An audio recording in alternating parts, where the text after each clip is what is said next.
Thanks for joining me on episode 394 of the Inspired Stewardship Podcast. I'm Bob Loddick from Seed Time, and I challenge you to invest in yourself, invest in others, develop your influence, and impact the world by using your time, your talent, and your treasures to live out your calling. Having the ability to grow your money like a seed is key to learning God's way of handling money. And one way to be inspired to do that is to listen to this, the Inspired Stewardship Podcast with my friend Scott Mader.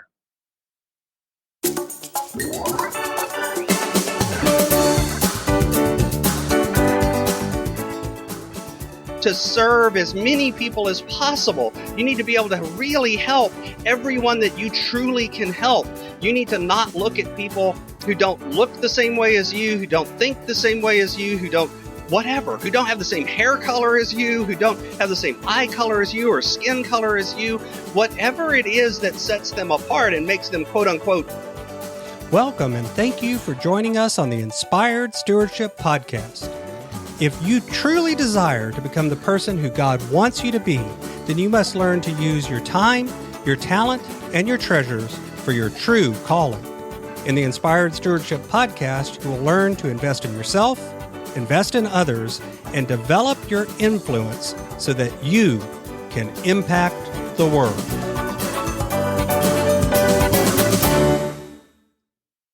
In today's episode about impacting the world through stewarding your talent, I talk with you about why it's not about you if you want to really make an impact, why it's about drawing the circle large in one sense, and why it's about drawing the circle narrow in another. You've heard me talk about developing your talent, and one of the best ways to do that is through books. But if you're like most people today, it's hard to find the time to read. And that's why today's podcast is brought to you by Audible.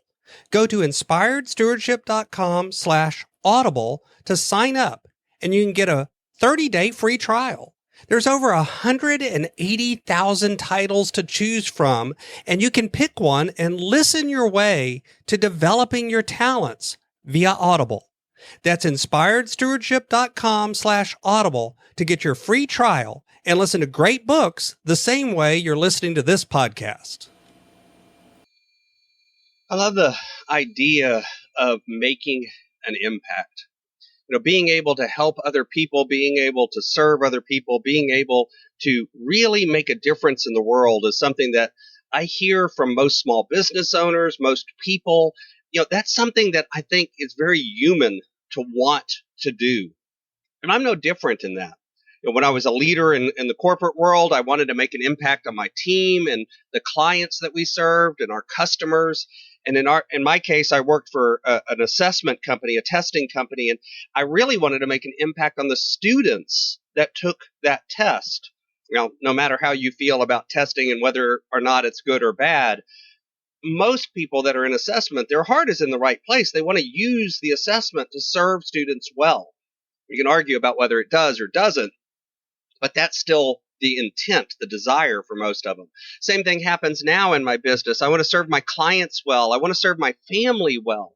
I want to serve God well. I want to serve and I want to make an impact on the world.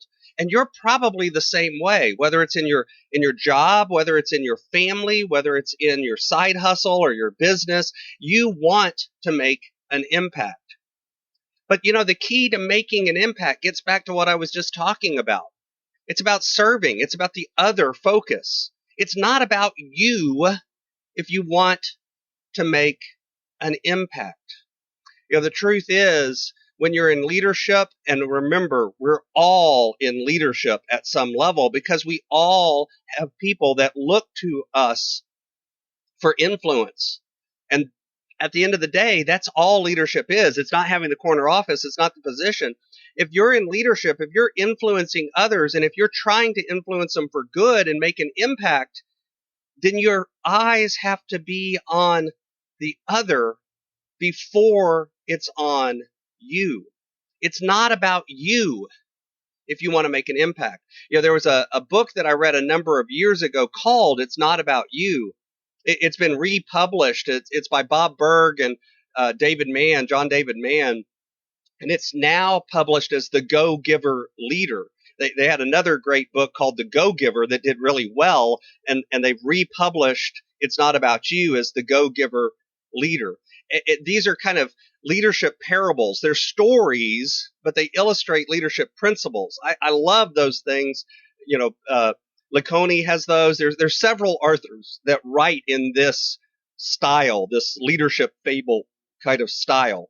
And I love them because by telling the story, you often hear the underlying principles even better than if I just listed the principles for you. And basically in this story of the Go-Giver Leader, there's a company, if I remember right, they manufacture furniture, chairs, I think. And basically, the people in that company are very loyal to the management team and the owners. It's a great company. It's very admired, but it's been hit by a downturn in the economy, by additional competition that's coming in from overseas.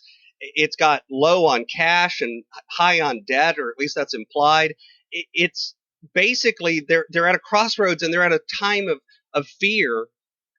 And then Ben comes in from outside, and he's meant to promote a merger with another company that will rescue this small mom and pop operation, the smaller company. And basically, the fact is that, at least from Ben's point of view, this is a no-brainer, because if they don't do it, they're going to fail. But he can't get the CEO, he can't get the management team, he can't get the leaders, he can't even get the employees to buy into this idea. And then this story is about what Ben does and what happens in Allen and Allen, or Allen and Augustine, I think is the name of the company, as they make this decision. I'll link to the actual book. It's been a number of years since I've read it, or it's been a little while since I've read it. But if you go back and read it, it tells a great story. And it emphasizes this idea that, if Ben comes in here and into the thing and says, hey, this is about me, this is a no-brainer, you've got to do this as a leader, it's not going to work. But if instead he turns around and puts the attention on this company and on the people in the company and on their customers and on their clients and on their needs, then all of a sudden he can begin to influence them to do something that is truthfully in their best interest. And remember, we've talked before about the difference between manipulation and influence. Influence is helping people do things because it's in their best interest. Manipulation is about helping people do things because it's in your best interest. And this is about influence.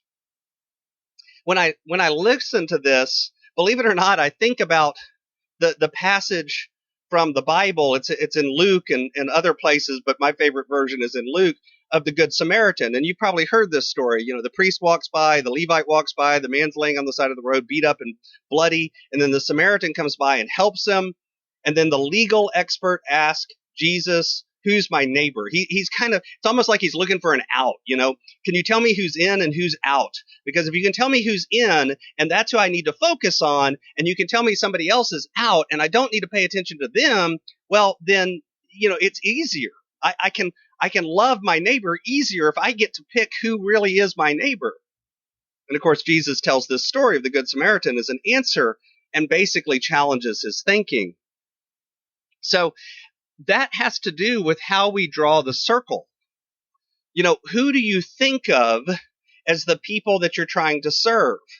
And at one level, you need to draw that circle as large as possible. You need to be able to serve as many people as possible. You need to be able to really help everyone that you truly can help.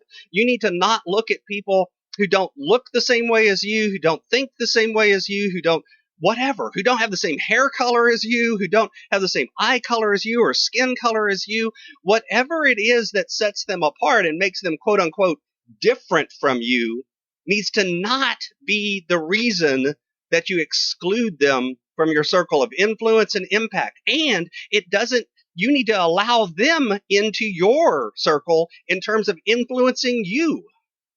Some of the best people that have influenced me through my life have been very different from me in many ways. I love looking at my Facebook feed, and when there's a particular political issue, my feed shows people on both sides because I have friends on both sides of those political issues, dear friends who I truly admire and love.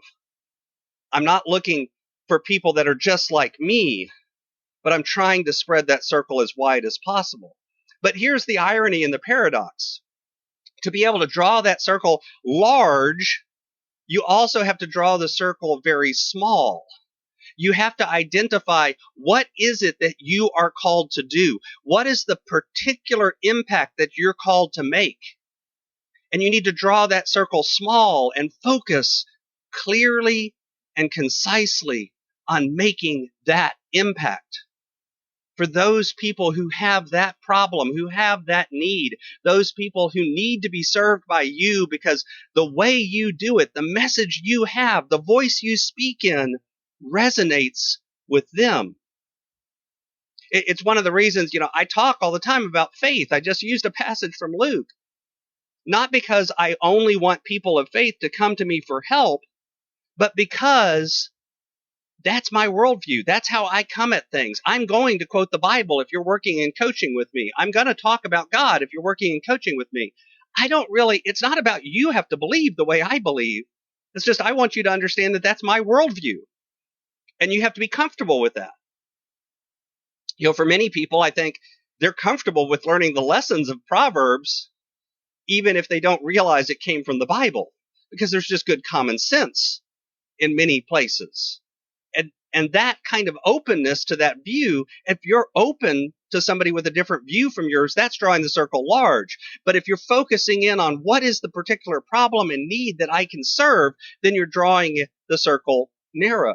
And so you have to hold both of these ideas at the same time. You have to be able to be open to a diversity of views while still focusing in on the one place that you're called to make an impact, or the small number of places that you're called to make an impact, because no one can be a master of all things. But I'm guaranteeing you that there are certain things that the way you talk about them, the way you handle them, the way you can serve someone else on that one topic would be perfect for them to hear. And that's why you have to go out there and find the way that you're supposed to make an impact and begin to make an impact on the world. Thanks for listening.